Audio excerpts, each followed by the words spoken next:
Hari Om.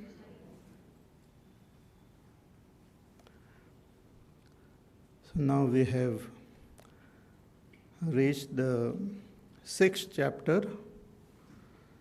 This chapter is called Dhyana Yoga, chapter on meditation. Meditation is the final sadhana to attain the state of enlightenment. It is the most subtle and the innermost sadhana to attain the final stage of realization.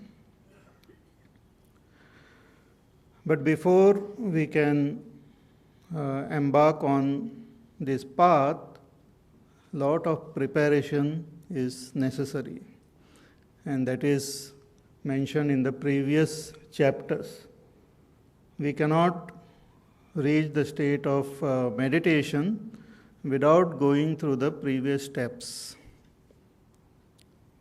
So it is necessary that if we want to build a building also, the foundation has to be laid first, and then slowly the various floors come up, and then we have the terrace on top. Similarly, a lot of foundations have to be laid and more sadhana have to be done before we take up meditation.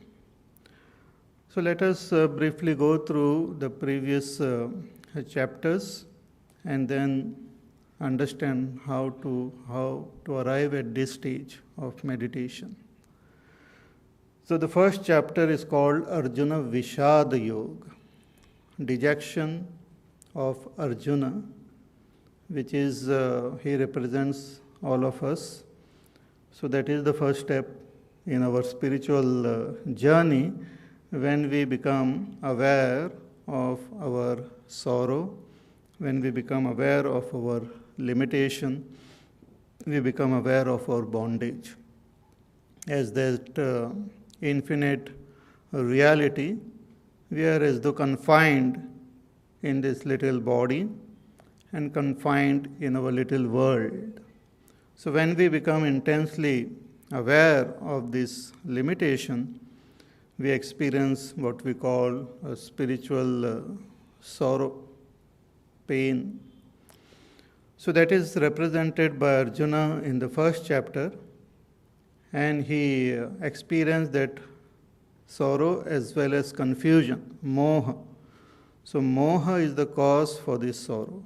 Moha means atma moha, delusion about our own self.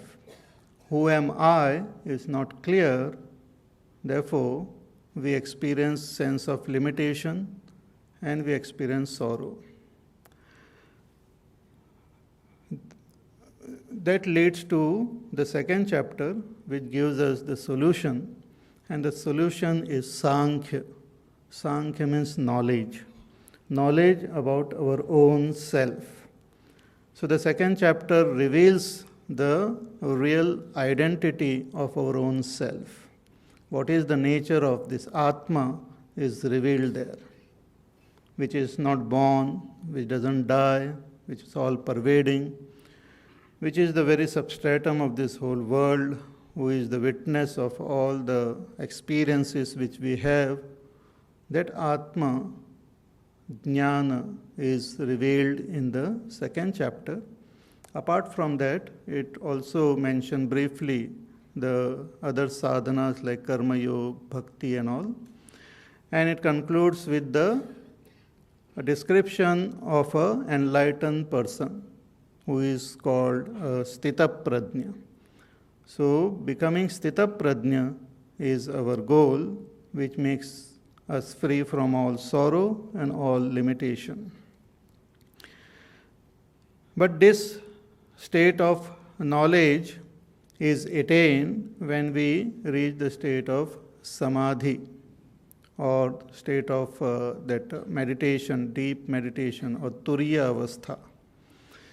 In Gita Dhyana also we chant that dhyana avastita tad gatena manasa pashyanti. We attain the recognition or realization of our self in the state of meditation. So though the ultimate goal was indicated in the second chapter, the path towards that goal is indicated in the third, fourth, fifth, and sixth chapter. So third chapter talks about Karma Yoga, the first step. Karma Yoga is performing our duties as worship of Ishvara. What is the nature of Ishvara is briefly indicated in the fourth chapter, but more about Ishvara is revealed in the chapters from 7 to 12th and all. The nature of Ishvara will be revealed. So performing our action as a seva of Ishvara is what we call briefly Karma Yoga. We have to become the sevak of God. And whatever we get as a result, we should take it as His prasad, as His gift. So we have to get ourselves employed in the service of God. As our Pujya Gurudev used to always write, whenever he used to write a letter, he will conclude, in the service of the Lord. So we have to get employment in the service of Bhagwan, with Bhagwan, not with anybody else. But Bhagwan is, Ishvara is all pervading, the whole world belongs to Him. So whatever work we are doing, we should have the understanding that this I am doing for God alone. So when we perform our action in this attitude of seva of Ishvara, seeing Him in all beings and seeing Him in all objects of this world, that path is called path of Karma Yoga. That is the first step. Depending on our nature, we have to understand what is my role, what are my duties, and those duties have to be performed as a service of God. So this will begin our journey and it will start making our mind more and more pure. When the mind starts becoming more and more pure, our mind starts experiencing great peace and great joy. But the sign of purity is that we also develop jidnyasa, a thirst for knowledge of our own self, a thirst for knowing what is the essence of myself, what is the essence of this world, and who is God. That jidnyasa arises in our heart. So Karma Yoga itself leads us on the path of knowledge. Karma Yoga itself culminates in the path of knowledge. Karma Yoga becomes more modified as Upasana, and then it leads us on the path of knowledge. Sarvam karmakhilam partha jnane parisamapyate. In the fourth chapter, Bhagwan says all karmas conclude in knowledge. So the fourth chapter talks about jnana karma sanyasa yoga. So it talks about this karma yoga leading to knowledge, and then it leading to karma sannyas. Karma sannyas means a stage of vairagya, freedom from the sense of doership, freedom from attachment to the sense of doership, freedom from attachment to the results of action completely. So knowledge leads to that stage of vairagya, dispassion, sannyas or karma sannyas. Arjuna had some doubt regarding this karma sannyas, which was revealed or cleared in the fifth chapter. So fifth chapter, Bhagwan talked about karma sannyas in detail. That how, when we come to understand who I am, intellectually, theoretically also, we start becoming more and more free from all our attachments. So that is karma sannyas. In that it was said that naiva kinchit karomiti, that I am not the doer of all this action. So this we understand very deeply, we understand who we are. But still, that understanding doesn't lead to the state of enlightenment. One more step is required, and that is called dhyana. Therefore, in the 5th chapter, the concluding verses of 5th chapter, Bhagavan gave some brief understanding of what is dhyana. Sparshan kritva bahir bahyan, keeping the sense stimuli outside, focusing our attention on our own self is what we mean by the term dhyana.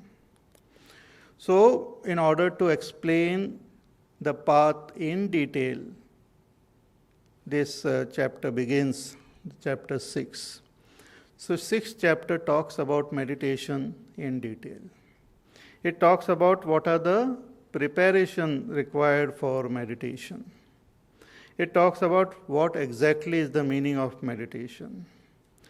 It tells us what is the result of meditation. It also tells us what are the indicators of having reached the state of meditation.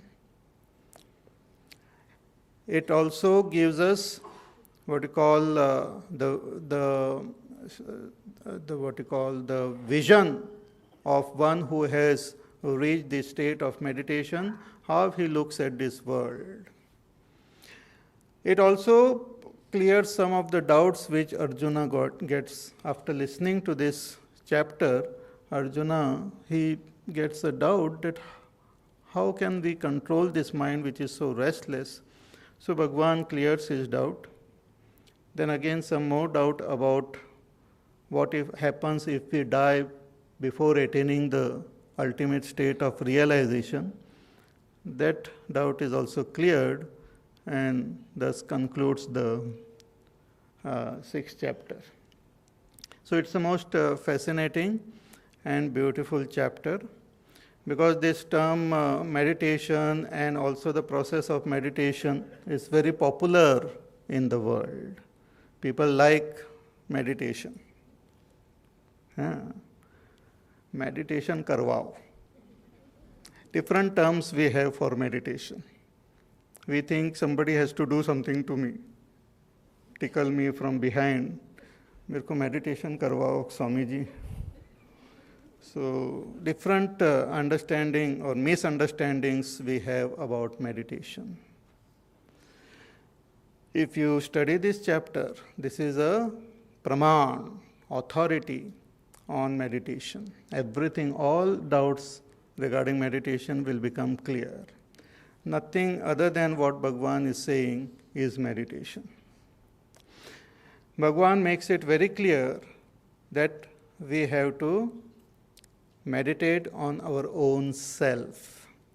In the world, there are various popular meditation. There are different types of upasana, you can say, focusing our attention somewhere else only. Sometimes one focuses attention on some sound, or some name, or some form, or some color, some light, or some chakras. Various types of meditation. The literal meaning of the word meditation means paying attention.